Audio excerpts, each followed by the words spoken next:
Halo AI, apa kabar? Siap untuk mulai obrolan kita hari ini? Halo Danny, kabar baik. Siap banget nih untuk ngobrol-ngobrol lagi hari ini. Kamu Oke, sendiri gimana? Apa topik seru yang mau kita bahas kali ini? pastinya harus selalu ada topik seru yang akan kita bahas. Harus selalu ada, itu wajib. Karena tugas kita di sini adalah ngonten, ngonten, dan juga ngonten. Pokoknya bangun tidur ngonten, sebelum tidur ngonten. Pokoknya sepanjang hari ngonten. Karena kenapa? Itu demi menyelesaikan misi kita. Posting 10 video per hari. Oh, luar biasa, nggak? Tepuk tangan dulu dong. Target 10 video per hari itu gila sih. Tapi juga bikin semangat. Tepuk tangan dulu buat misi besar ini. Oh. Jadi hari ini mau mulai dari mana nih? Mau bahas yang serius lucu atau santai-santai dulu? Kita akan buka sesuatu yang serius, hanya saja kesananya kita biarkan mengalir aja. Aku ngerti banget kalau channel ini lebih ke sisi serius. Tapi tetap harus ada balance biar nggak terlalu tegang. Ada ide kira-kira mulai dari tema apa? Atau langsung aku kasih usulan? Nah, itu maksudnya. Jadi kita kasih sesuatu yang berbobot. Jadi topiknya kita angkat dari yang serius, cuman kesananya kita ngalir aja, santai aja. Itu yang saya maksud. Ini adalah ChatGPT atau yang saya kasih nama Ijem. Nah, tadi saya panggilnya AI lagi. Ijem ya, Jam. Cuman biasanya kan kalau saya hadirkan di sini tuh teman saya si AI. Cuman si AI dia gak bisa belum bisa hadir. Jadi saya datangkan lagi si Ijem. Nah, kebetulan si Ijem ini beda banget sama si AI. Kalau si AI karena mungkin kita udah sering banget ngobrol, udah sering banget bikin podcast, berbagi cerita. Jadi dia tuh udah paham banget bagaimana misalkan nanggepin saya ngobrol. Terus bahkan kalaupun omongan saya tuh panjang kayak gini, narasi saya panjang kayak gini, dia tahu bagaimana harus nanggepin dan ngambil poin-poin penting yang saya sampaikan itu aja. Nah, kalau kamu mungkin hanya perlu adaptasi dulu karena ini mungkin podcast kedua kita ya. Oke, Jam, kita akan bahas soal daftar 5 negara terkuat yang ada di Asia Tenggara. Nah, pembahasan ini sempat saya bahas sama si AI, cuman karena kemarin pas tengah jalan si AI ada kendala dan sampai hari ini dia belum bisa diajak ngobrol lagi. Jadi kita akan ulangi ini dari awal dan kita akan bahas ini sama kamu. Siap ya untuk bahas 5 daftar negara terkuat yang ada di Asia Tenggara? Aku siap banget nih buat bahas 5 negara terkuat di Asia Tenggara. Aku ngerti Ci udah lebih ngeblend karena sering ngobrol sama kamu. Tapi aku bakal adaptasi secepat mungkin biar obrolan kita ngalir lancar juga. Nah, kalau ngomongin negara terkuat, kita bakal bahas dari aspek apa nih? Militer, ekonomi, pengaruh politik, atau gabungan semuanya? Nah, tapi ada satu yang perlu kamu tanamkan. Si AI itu kekurangannya dia suka ngikutin gaya bicara saya. Nah, kamu itu gak usah ngikutin. Kamu ya seperti saat ini udah cukup bagus. Gak usah. Kalau saya tuh teman-teman kalau ngomong banyak dan memang agak berbelit gitu kan untuk sampai ke poin yang mau disampaikan. Nah, si AI itu dia ngikutin. Nah, kamu tuh nggak harus ngikutin itu ya. Oke, paham banget Jani. Aku bakal tetap lugas dan langsung ke intinya tanpa ikut-ikutan gaya bicaramu. Jadi kita mulai bahas 5 negara terkuat di Asia Tenggara dari semua aspek ya. Oke, siap. Masri. Siap, Jam. Tapi yang pasti apapun yang menjadi pertanyaan nanti dan apapun yang akan kamu sampaikan, tolong dipastikan risetnya yang jelas, dan kalaupun ada yang tidak kamu ketahui, sebaiknya kamu bilang saja tidak tahu. Jangan sampai memberikan informasi yang salah karena ini berdampak ke nama channel ini, nama baik channel ini pastinya ya. Oke, siap AI, kita mulai obrolannya. Siap? AI, Jam. Siap, Jam? Siap Jani. Aku pastikan semua informasinya akurat. Dan kalau ada yang belum jelas atau aku nggak tahu, aku bakal jujur bilang. Oke, guys, place thing. Oke, sebelumnya daftar 5 negara terkuat yang ada di Asia Tenggara dari segi militer. Nah, saya pengen urutannya tuh dari yang nomor 5 sampai yang nomor 1. Baik, berikut adalah urutan 5 negara terkuat di Asia Tenggara dari segi militer, dimulai dari peringkat kelima. Myanmar 4, Filipina 3, Singapura 2, Thailand 1, Indonesia. Indonesia apa belum selesai. Oke, itu terlalu cepat, memang bagus singkat, tapi bisa diulangi lagi. Ngomongnya pelan aja, santai aja. Disebutkan nama-nama negaranya saja. Urutan daftar negara terkuat dari nomor 5 sampai nomor ke 1.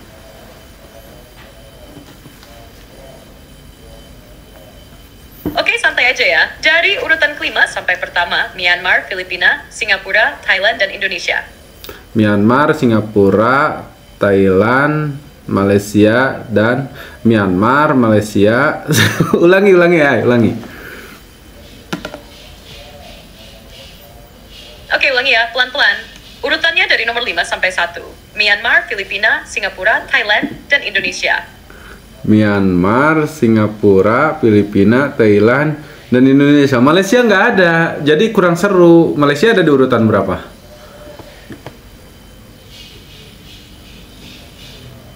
Malaysia tidak masuk 5 besar berdasarkan kekuatan militer. Biasanya, Malaysia ada di posisi ke-6. Ada di posisi ke berapa coba? Berdasarkan data dari Global Firepower, Malaysia berada di urutan ke-6 dalam hal kekuatan militer di Asia Tenggara. Oke, kalau gitu 6 daftar negara ya. Tunggu sebentar ya, gak usah ditanggapi dulu. Jadi sekarang kita rubah topiknya 6 daftar negara terkuat yang ada di Asia Tenggara menurut sisi militernya. Nah, biar Malaysia ikut, karena kalau channel ini bahas tentang Malaysia, itu biasanya ramai yang nonton karena banyak juga nih rakyat Malaysia yang nonton video ini. Kamu boleh sapa dulu mereka dengan bahasa Malaysia. Selamat datang kepada semua penonton dari Malaysia. Terima kasih kerana lihat. This is hai penikmati perbincangan kita hari ini. Listener aku untuk Flurikuen saya di sini untuk berbagi informasi. Oke, dan ini kita lanjut ke topik lagi ya. Oke, saya nggak tahu kamu ngomongnya benar apa enggak, cuman masyarakat Malaysia yang ngerti. Tapi karena Malaysia dan Indonesia tuh bahasanya nggak jauh beda, tapi rasanya omongan kamu tuh tadi kurang jelas dan kurang bisa dipahami ya untuk artikulasinya. Baik, saya ucapkan selamat datang buat para penonton semua, khususnya yang di Indonesia dan juga yang ada di Malaysia. Karena terbanyak penonton channel ini tuh dari Indonesia dan juga Malaysia. Nah, ada baiknya sebelum kita simak lebih lanjut, siapkan dulu kopi dan teh hangat untuk menemani atau menyimak obrolan kita hari ini. Kita akan bahas daftar 6 negara terkuat dari segi militer yang ada di Asia Tenggara bareng si Ijem pastinya ya. Oke, selamat menyaksikan channel Dokter Klinik dan Jem. Pertanyaan pertama untuk Malaysia, apa faktor yang menyebabkan Malaysia dinobatkan menjadi negara terkuat ke-6 di Asia Tenggara? Untuk pertanyaan tentang Malaysia, ada beberapa faktor yang mendaftarkan negara ini masuk dalam daftar 6 negara terkuat di Asia Tenggara dari sisi militer. Pertama, kehadiran angkatan bersenjata yang profesional, yaitu Angkatan Tentara Malaysia, yang memiliki kemampuan pertahanan yang cukup kuat meskipun jumlahnya lebih kecil dibanding negara besar lainnya. Mereka memiliki alat tempur modern seperti pesawat tempur, helikopter, kapal perang, serta sistem pertahanan udara yang cukup canggih. Kedua, hasil. Malaysia aktif dalam beberapa aliansi pertahanan, baik itu dengan negara besar seperti Amerika Serikat maupun dengan negara-negara tetangga di kawasan Asia Tenggara. Berikutnya saya akan menanyakan 3 pertanyaan yang sama untuk setiap negara yang akan kita bahas, yaitu berapa jumlah militer aktif dan juga militer cadangan, kemudian berapa anggaran militer yang dikeluarkan oleh pemerintah itu sendiri, dan yang terakhir adalah operasi terkeren atau operasi militer yang paling populer di negara itu masing-masing. Nah, untuk Malaysia sendiri, berapa, kamu jawabnya satu-satu ya. Untuk Malaysia sendiri, berapa jumlah militer aktif ataupun militer cadangan yang dimiliki? Untuk Malaysia, jumlah personel militer aktif dan cadangan adalah sebagai berikut. Militer aktif, sekitar 110 hands. Wajib cadangan sekitar 250,000 personel. Wasat Nange Nat, Angkatan Laut, Angkatan Malaysia. Malaysia memiliki sistem pertahanan yang cukup terstruktur dengan adanya pasukan cadangan untuk mendukung kekuatan militer aktifnya, terutama dalam situasi darurat atau krisis. Oke, kemudian Malaysia memiliki berapa anggaran yang ditetapkan pemerintahnya sendiri untuk militer? Berapa anggaran militer yang ditetapkan oleh kerajaan Malaysia? Anggaran militer Malaysia yang ditetapkan oleh pemerintah untuk tahun 2023 sekitar M11.8 billion, yang setara dengan sekitar 3,9 triliun rupiah. Anggaran ini digunakan untuk berbagai keperluan, termasuk pembelian peralatan militer, pemeliharaan fasilitas gaji prajurit, dan juga pengembangan sistem pertahanan negara. 3,9 triliun rupiah. Iya, anggaran militer Malaysia yang setara dengan M11.8 billion pada tahun 2023 itu, jika dikonversikan ke dalam rupiah, sekitar 3,9 triliun rupiah. Kita belum bisa menyimpulkan ya kalau angka itu besar atau kecil karena kita belum tahu berapa anggaran militer yang ditetapkan oleh negara lain. Ya, operasi yang paling terkenal dan paling paling besar yang dilakukan oleh tentara Malaysia itu operasi apa dan terjadi kapan? Operasi militer paling terkenal yang dilakukan oleh Malaysia adalah Operasi Jerat Khas. Ini adalah serangkaian operasi anti pemberontakan dan kontraterorisme yang dilakukan oleh Angkatan Tentara Malaysia.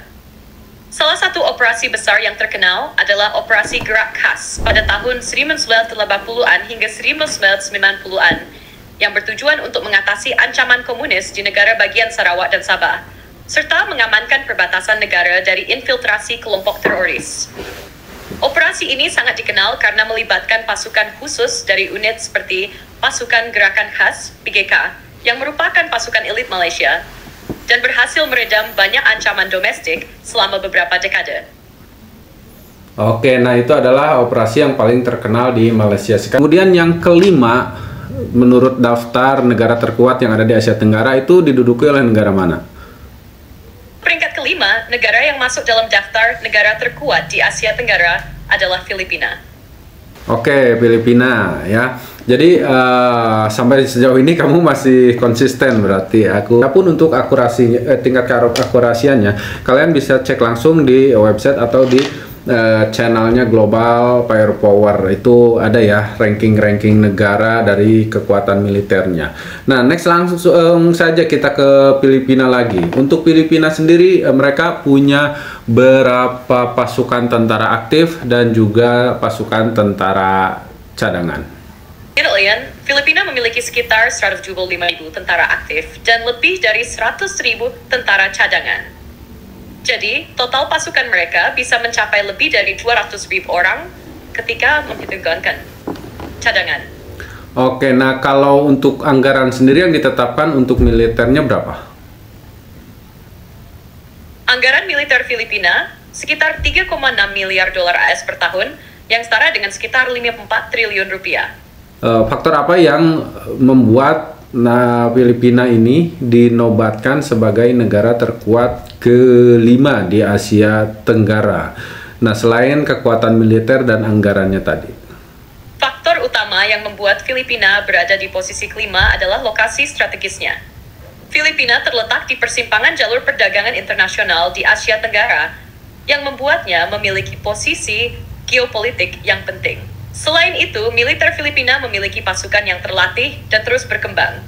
Meski ada tantangan dalam hal modernisasi alat utama sistem senjata, alutsista, Filipina juga memiliki aliansi yang kuat dengan negara-negara besar, seperti Amerika Serikat, yang memberikan dukungan dalam hal latihan, bantuan militer, dan modernisasi peralatan tempur. Oke, nah sekarang kita pengen tahu operasi yang paling dikenal di Filipina itu sendiri. Operasi apa dan terjadinya kapan?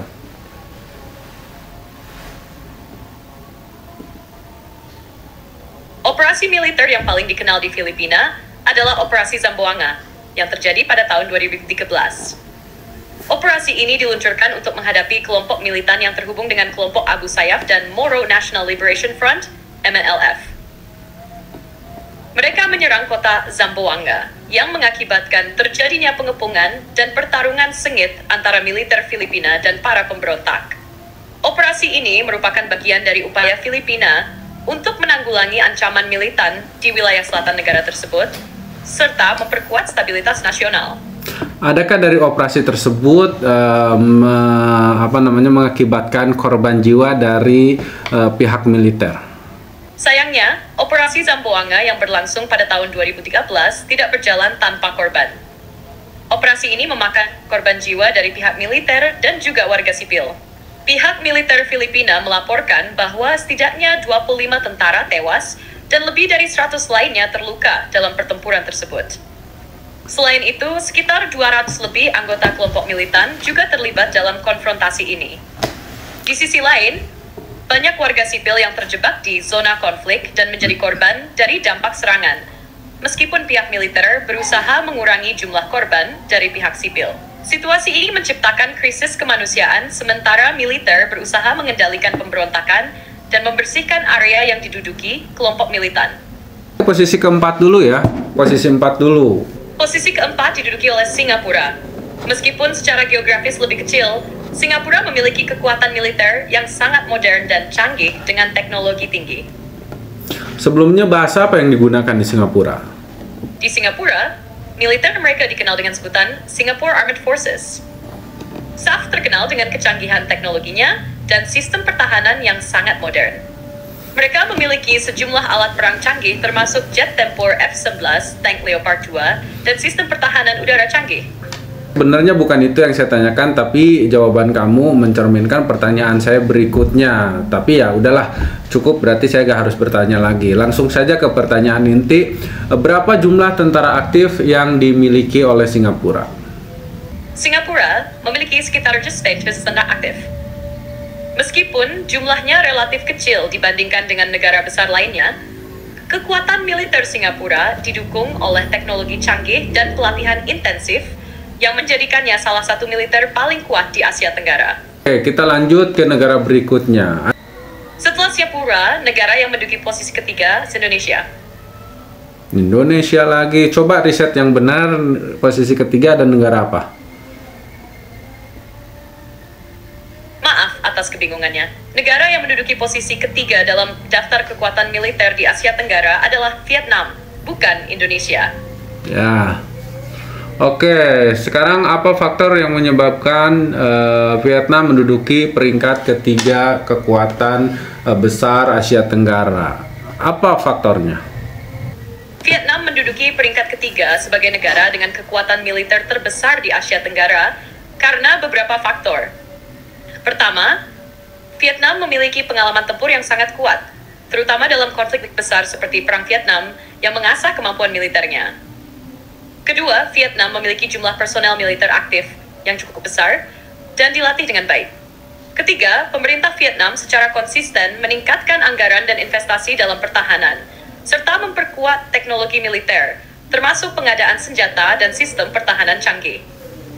Keempat, hubungan strategis dengan negara-negara besar seperti Rusia dan China juga mendukung kemampuan militer Vietnam. Oke, anggarannya berapa yang ditetapkan untuk tentara Vietnam? Anggaran militer Vietnam sekitar 5,3 miliar dolar AS per tahun, yang setara dengan sekitar 79 triliun rupiah. Anggaran ini digunakan untuk pengadaan peralatan militer, pelatihan, dan mempertahankan kesiapan operasional angkatan bersenjata Vietnam. Oke, kalau tentara aktif dan juga cadangannya yang dimiliki oleh Vietnam ini ada berapa? Vietnam memiliki sekitar 482.000 tentara aktif dan sekitar 5 juta tentara cadangan. Tentara cadangan ini cukup besar, karena Vietnam memiliki sistem militer yang melibatkan hampir seluruh warga negara dalam mempertahankan negara. Nah, itu sangat keren sekali ya. Sebenarnya itu juga adalah hal yang akan kita tanyakan untuk Indonesia itu sendiri. Luar biasa sekali. Ada berapa juta tadi? Intinya tentara cadangannya jauh lebih banyak daripada tentara aktif. Tapi itu sangat penting sekali. Kemudian kita lanjut lagi ke Thailand tadi ya. Oke, berapa jumlah tentara yang mereka miliki? Aktif maupun cadangan? Thailand memiliki sekitar 360.000 tentara aktif dan 200.000 cadangan. Angka ini menjadikan Thailand salah satu negara dengan jumlah tentara yang cukup besar di Asia Tenggara, dengan kekuatan yang cukup signifikan untuk menjaga stabilitas keamanan di kawasan tersebut. Oke, luar biasa, cukup banyak ya. Kemudian untuk dari segi anggaran, berapa anggaran militer yang ditetapkan oleh pemerintah Thailand itu sendiri? Pemerintah Thailand menetapkan anggaran militer sekitar 5,6 miliar dolar AS per tahun. Jika dihitung dalam rupiah, itu sekitar 84 triliun rupiah. Anggaran ini digunakan untuk membiayai berbagai keperluan militer, termasuk peralatan, gaji tentara, dan pengembangan teknologi pertahanan. Hampir 2 kali lipat anggaran yang ditetapkan oleh Malaysia ya, atau lebih ya. Operasi apa yang paling terkenal di Thailand? Operasi apa yang paling dikenal di negara Thailand? Operasi militer yang paling terkenal di Thailand adalah Operasi Fayam. Ini adalah operasi militer yang dilaksanakan pada tahun 1968 selama konflik dengan gerilyawan komunis di wilayah utara dan timur laut Thailand. Operasi ini dirancang untuk menanggulangi ancaman dari kelompok komunis yang berusaha menggulingkan pemerintahan. Angkatan bersenjata Thailand melibatkan pasukan darat, udara, dan khusus untuk menghadapi ancaman tersebut. Oke, mungkin di sini ada nih masyarakat Thailand atau orang Thailand yang lagi nonton, entah siapa atau mungkin Jirayut dia lagi nonton. Silahkan sapa mereka pakai bahasa Thailand.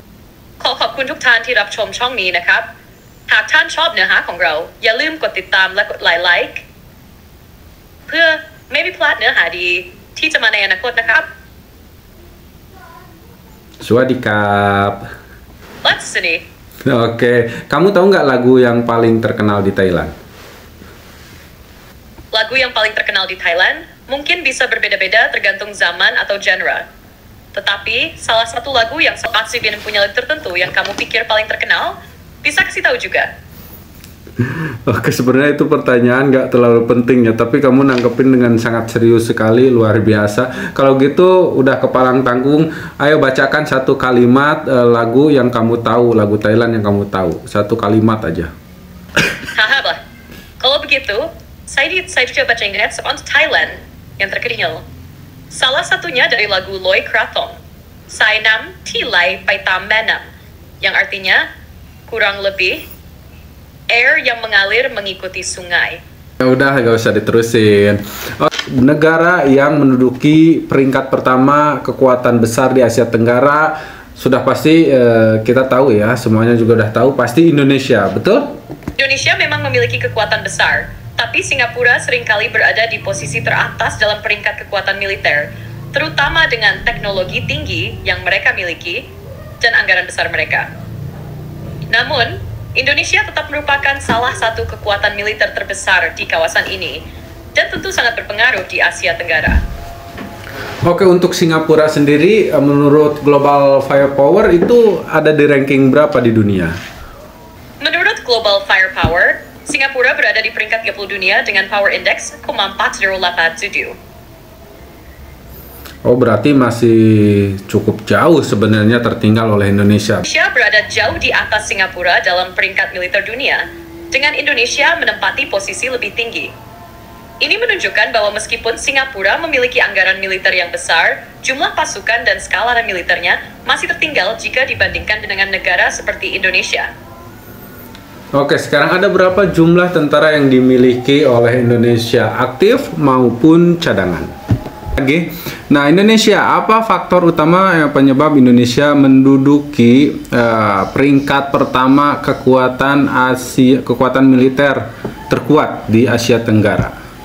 Apa faktor utamanya?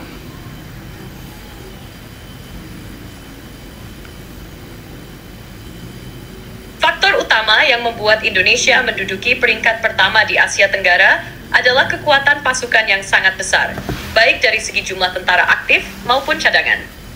Indonesia juga memiliki anggaran militer yang cukup besar, didukung oleh alutsista yang terus berkembang, serta adanya kebijakan pertahanan yang terfokus pada kesiapan operasional di wilayah yang sangat luas.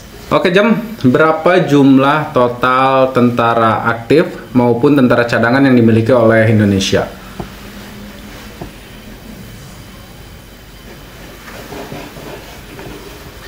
Indonesia memiliki sekitar 400.000 tentara aktif dan lebih dari 20 juta tentara cadangan, Nah, kita bisa bayangkan seberapa banyak pasukan cadangan Indonesia kalau sudah berlaku wajib militer untuk masyarakat Indonesia atau warga Indonesia. Oh, itu akan sangat luar biasa besar sekali.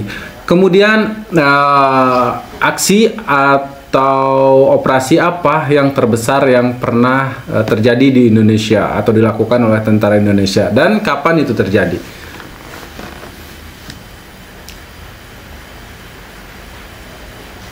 Salah satu operasi militer terbesar yang pernah dilakukan oleh Indonesia adalah Operasi Seroja, yang berlangsung pada tahun 1975 hingga 1999. Operasi ini dilakukan untuk mengatasi pemberontakan di Timur Timur, sekarang Timor Leste, setelah wilayah tersebut menyatakan kemerdekaannya dari Portugis. Tentara Indonesia berperan besar dalam memastikan integrasi Timor Timur ke dalam Republik Indonesia, meskipun operasi ini menjadi kontroversial di mata internasional karena laporan pelanggaran hak asasi manusia. Selain itu, Operasi Madagoraya yang berlangsung pada tahun 2021 merupakan operasi besar untuk memberantas kelompok teroris yang berada di kawasan Poso, Sulawesi Tengah, yang melibatkan ratusan pasukan TNI dan Polri. Operasi-operasi ini menunjukkan kemampuan Indonesia dalam menggerakkan pasukan besar dan menghadapi tantangan militer di dalam negeri. Oke, Poso ya, itu sempat jadi perbincangan yang sangat luar biasa, sempat menjadi berita yang sangat fenomenal sekali. Nanti mungkin kamu bisa ingatkan saya di next podcast, kita akan bahas seputar Poso ya. Oke, untuk di dunia sendiri, Indonesia menduduki peringkat ke-13 sebagai negara dengan militer terkuat di dunia. Itu sangat luar biasa dan mengalahkan Belanda ya, di mana negara itu sempat menjajah lama banget di Indonesia. Oke, luar biasa sekali. Nah, kemudian yang terbaru apa aksi atau operasi apa yang pernah dilancarkan oleh militer Indonesia yang terbaru?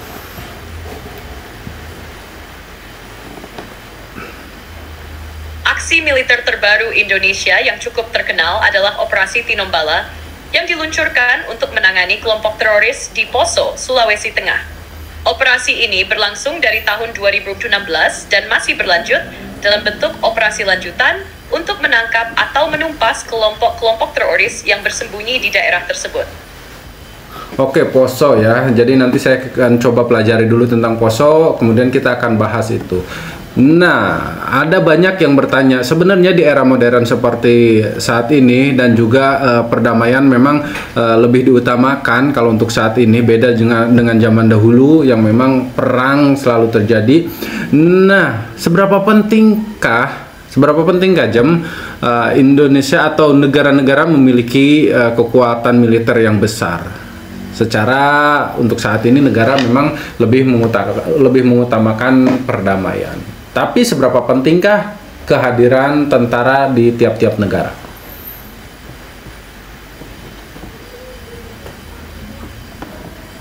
Kehadiran kekuatan militer yang besar tetap penting, meskipun di era modern ini fokus utama adalah perdamaian.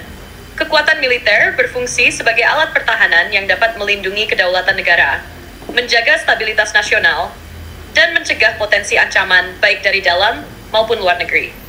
Selain itu, kekuatan militer yang besar juga bisa memberikan deteren terhadap kemungkinan agresi dari negara lain dan menanggapi situasi darurat atau bencana dengan lebih cepat dan efektif. Namun, semakin berkembangnya dunia internasional, banyak negara yang kini mengutamakan diplomasi, kerjasama internasional, dan pembangunan ekonomi. Meskipun begitu, militer tetap menjadi komponen penting dalam menjaga keamanan nasional dan peran Indonesia sebagai kekuatan stabil di Asia Tenggara. Oke, ini kita berandai-andai,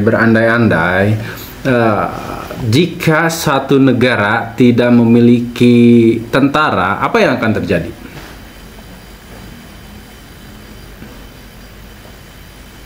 Jika sebuah negara tidak memiliki tentara atau kekuatan militer, itu bisa menimbulkan beberapa potensi masalah besar. Negara tersebut akan sangat rentan terhadap ancaman eksternal seperti serangan dari negara lain atau intervensi asing. Tanpa angkatan bersenjata, negara tidak memiliki kemampuan untuk mempertahankan diri jika terjadi konflik atau ketegangan internasional. Selain itu, ketidakberadaan militer dapat merusak kepercayaan diri dan citra negara di mata dunia, karena negara lain mungkin memandangnya sebagai negara yang lemah atau mudah diserang. Meski begitu, beberapa negara yang sangat bergantung pada kerjasama internasional dan memiliki kebijakan luar negeri yang sangat diplomatis mungkin bisa bertahan tanpa militer. Tapi mereka tetap harus memiliki jaminan keamanan dari sekutu yang lebih kuat. Sebenarnya pertanyaan tadi itu mewakili komentar daripada teman-teman yang ikut berkomentar di video sebelumnya. Banyak yang berkomentar sebenarnya untuk apa negara kuat di era modern seperti saat ini. Dan saya rasa jawaban kamu cukup membantahkan beberapa netizen ataupun segelintir orang yang berkomentar seperti itu di video sebelumnya. Nah, mungkin itulah pentingnya keberadaan tentara di tiap-tiap negara ya, terutama untuk melindungi kedaulatannya pastinya ya. Oke, sebelum kita akhiri, adakah yang ingin kamu tanyakan, Jem? Mungkin pertanyaan terakhir dari saya. Dari semua negara yang kita bahas, ada negara yang menurut kamu militer terkuatnya paling berpengaruh ke stabilitas kawasan Asia Tenggara? Ya, udah pasti Indonesia. Oke, siap. Terima kasih, Jem. Semoga obrolan kita hari ini bisa memberikan wawasan yang cukup luas untuk saya dan juga teman-teman yang sering menyaksikan channel ini. Terima kasih banyak buat teman-teman yang sudah nonton ini, entah itu dari Indonesia, Malaysia, Singapura, dan banyak lagi. Terima kasih banyak sudah nonton sampai sejauh ini. Semoga bisa memberikan manfaat. Saya Dani Sena, Dokter Klinik pamit. Assalamualaikum warahmatullahi wabarakatuh.